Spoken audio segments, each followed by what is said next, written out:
정 팀장님과 함께하고 있습니다. 팀장님, 이번에 말씀해 주실 사고는 어떤 사고일까요? 제가 먼저 사고 경위부터 여쭤보도록 하겠습니다. 예, 이번 사고는 이제 아랍에미레이트의 수도죠. 아부다비에서 이제 건설 현장에서 일을 하고 계셨던 미장공이었습니다. 미장공인데 3년 계약을 하고 가셨죠. 1년 근무를 마치시고 한 달 휴가를 이제 국내에 나와 있는 상태에서 친구분들과 함께 이제 저녁 식사하시고 술도 한잔 하시고 집으로 귀가하고 있었습니다. 이면도로를 걸어가고 있던 중에 뒤에서 달려오던 차량에 의해서 충격당하면서 다치게 됐던 그런 사고였습니다. 뭐 이런 사고 보면은 뒤를 쳐다보고 걸을 수도 없는 맞습니다. 거죠. 네, 많이 다치셨을 것 같은데 어디 다치셨나요?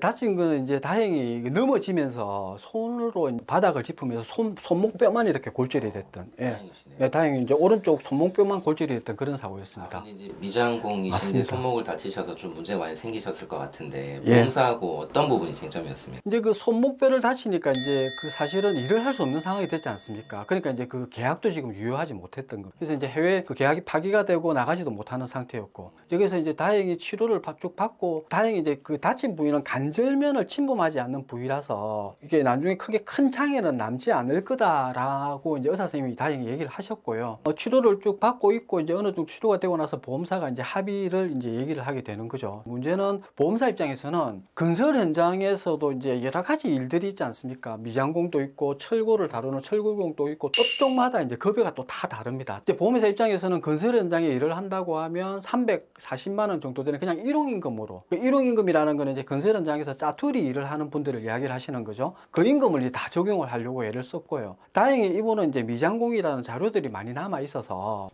미장공으로 인정을 하는데 국내 임금으로 인정을 하겠다. 미장공 임금이 지금 한 450 정도 되거든요. 그래서 그 임금으로 인정을 하겠다고 했는데 이분은 도저히 받아들일 수가 없는 겁니다. 앞으로 2년간 정도는 아부다비에서 받을 수 있는 임금 월 1,000만 원 정도를 계속 받을 수 있는 상황이었고요. 그래서 이제 저희들이 그 아부다비에서 일을 했던 급여 자료나 그런 세금 명세서들 다 바탕으로 해서 남아있는 2년 동안 장애를 포함해서 휴업소뿐만 아니라 장애를 포함해서 남아있는 2년 동안의 기초소득은 아부다비에서 받기로 돼 있던 소득으로 적용을 해야 된다라고 주장을 했고요. 사실은 또 그게 맞죠. 어쨌든 2년간은 그 임금으로 받게 돼 있었으니까요. 그래서 이제 보험사는 미장공 임금으로 해서 2,500만 원을 주장을 했었고요. 저희들이 이제 아부다비 임금으로 해서 6,200만 원에 마무리가 됐던 거라 차이가 굉장히 많았죠. 좀 특이한 사건이었네요. 소득 부분은 정말 여러분들이 확인을 제대로 하시는 게 좋을 것 같습니다. 네, 이번 사례는 여기까지 들어보도록 하겠습니다.